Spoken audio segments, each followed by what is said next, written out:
আসসালামু আলাইকুম। বিশ্ব বাংলা 24 টিভি চ্যানেলের সাপ্তাহিক সংবাদে স্বাগত জানাচ্ছি। সংবাদের শুরুতেই জানিয়ে দিচ্ছি শিরোনামগুলো। করোনা মহামারীর তৃতীয় ঢেউ শুরু, ডেল্টা ভ্যারিয়েন্ট নিয়ে সতর্ক করল WHO। নিউ ইয়র্কে ঈদের আগে চাঁদ রাত উদযাপন, মেহেদি উৎসব সহ নানা আয়োজন। পাবনা পৌরসভার নির্বাচিত মেয়র শরীফুদ্দীন প্রধানের সাথে বিশ্ব বাংলা 24 চ্যানেলের চেয়ারম্যান আব্দুল আলিম খানের সৌজন্য সাক্ষাৎ।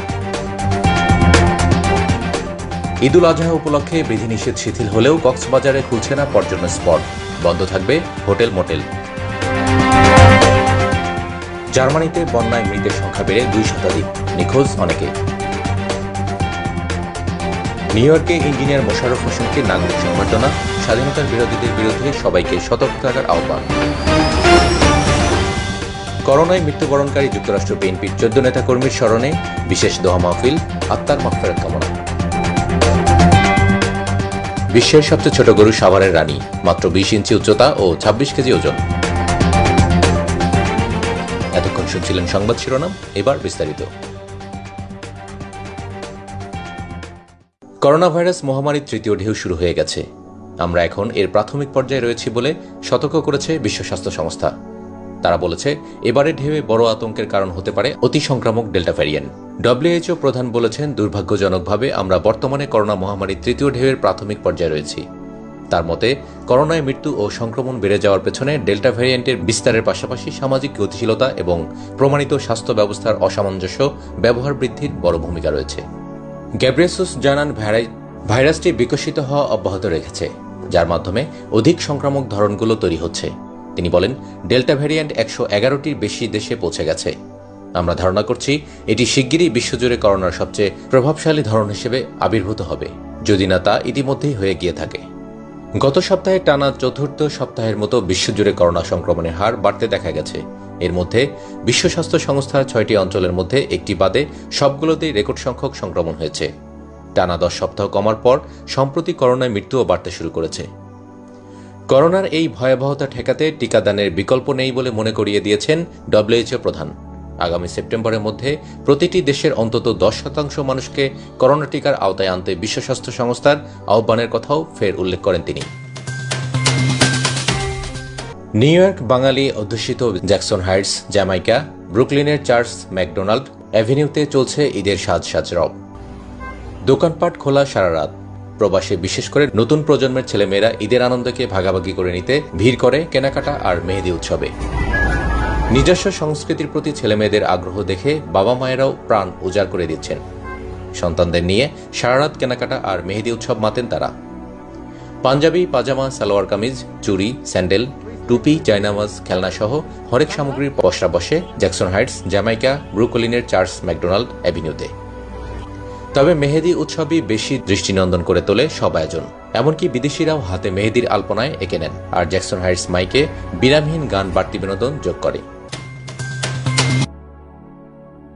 পাবনা পৌরসভার সদ্য নির্বাচিত জনবান্ধব মেয়র শরীফুদ্দীন প্রধানের সাথে বিশ্ব বাংলা 24 চ্যানেলের চেয়ারম্যান ও যুক্তরাষ্ট্র সেক্টর ফোরাম কমান্ডার্সের কোষাধ্যক্ষ আব্দুল আলিম খান সৌজন্য সাক্ষাৎ করেন।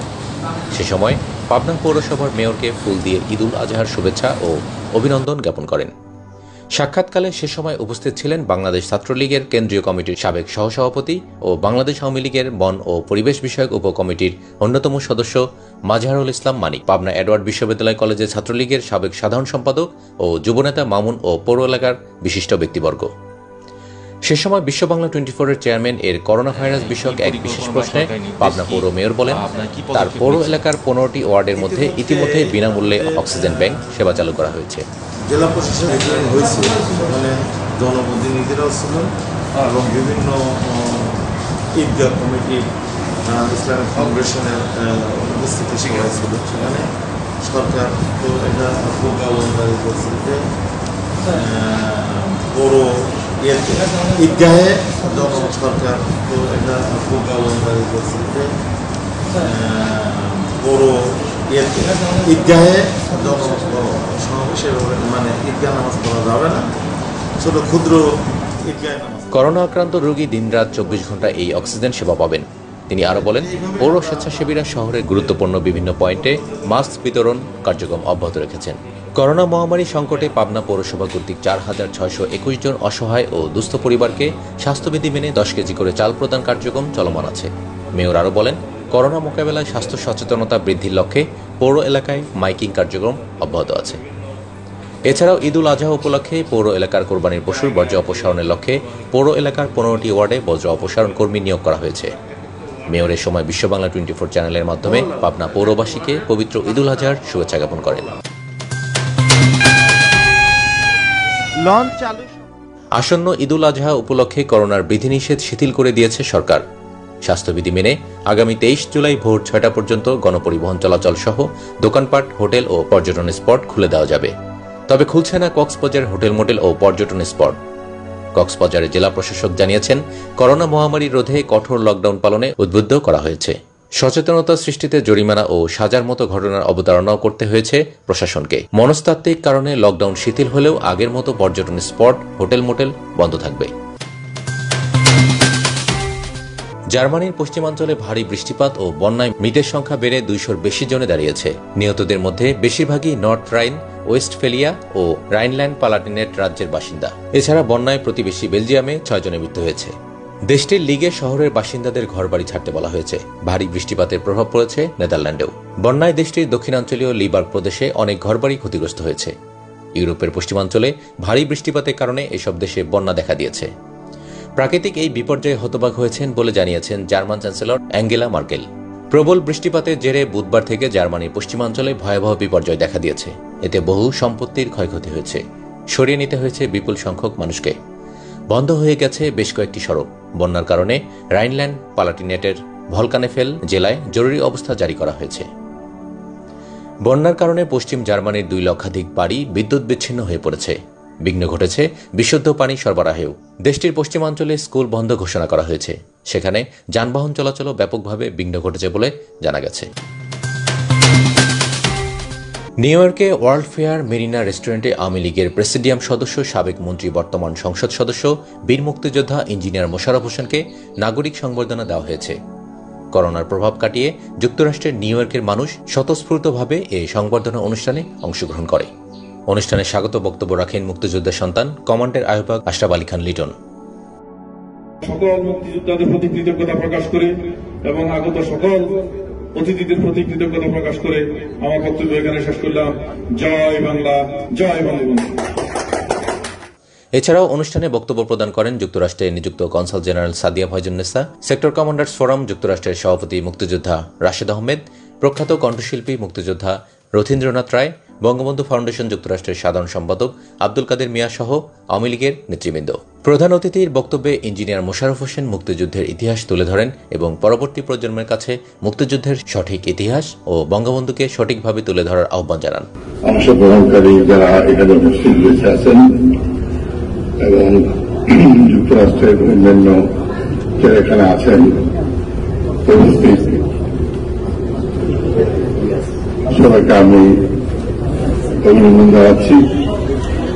আসলে আমি শুরুতেই 1000 বছরের শ্রেষ্ঠ বাঙালি জাতির জনক বঙ্গবন্ধু শেখ মুজিবের প্রতি গভীর শ্রদ্ধা স্মরণ করছি। বঙ্গবন্ধু সংস্পর্শার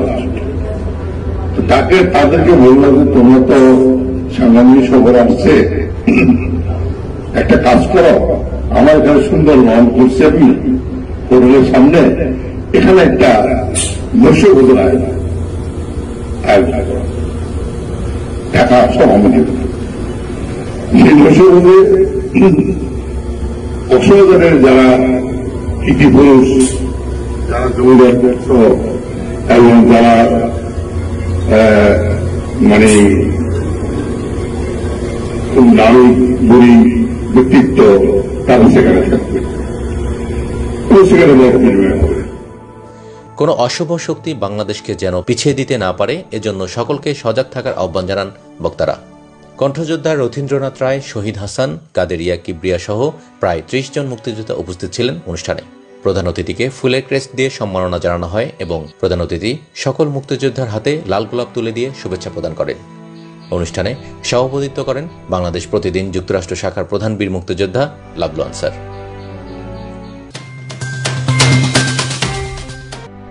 করোনায় মৃত্যুবরণকারী যুক্তরাষ্ট্র বিএনপির 14 নেতা স্মরণে এবং তাদের আত্মার মাগফিরাত কামনায় 12 জুলাই নিউ ইয়র্কে বিশেষ এক দোয়া মাহফিল অনুষ্ঠিত হয়।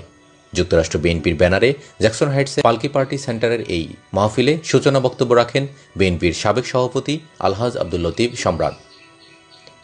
মাহফিল পরিচালনা করেন সানিসাইড মসজিদের ইমাম মাওলানা জুবায়ের আল রশিদ। এই মাহফিলে বিএনপির সর্বস্তরের নেতৃবৃন্দের মধ্যে ছিলেন গিয়াস আহমেদ, আলহাজ সুলাইমান ভুইয়া, আলহাজ বাবর উদ্দিন, মোহাম্মদ সুরুজ্জামান, আলহাজ মাহফুজুল মাওলা নান্নু, এম এ বাতিন, পারভেজ সাজ্জাদ, আবুল কাশেম, বীর মুক্তিযোদ্ধা মীর মশিউর রহমান, ফারুক হোসেন মজুমদার, মাওলানা আতিকুর রহমান, সাইদুর রহমান সাইদ, সৈয়দা মাহমুদা শিরিন, যুবদলের কেন্দ্রীয় নেতা এম এ বাতিন, বিএনপি নেতা কাজী আজম, ফিরোজ আহমেদ, গিয়াসউদ্দিন, জামাল আহমেদ জনি, ব্রুকলিন বিএনপির নেতা জাহাঙ্গীর সোহরাওয়ার্দী সহ অনেকে।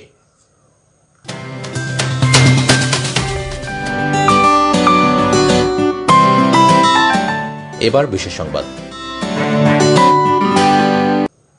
বিশ্বের সবচেয়ে ছোট গরু সাভারের রানী, মাত্র 20 ইঞ্চি উচ্চতা ও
তুলনায় খাবার থেকে শুরু করে সবকিছুতেই রয়েছে রানীর ভিন্নতা। তাই রানী এখন খামারের সবচেয়ে আদরের। রানী একা নয়, এই খামারে তার সঙ্গী আরও অসংখ্য গরু।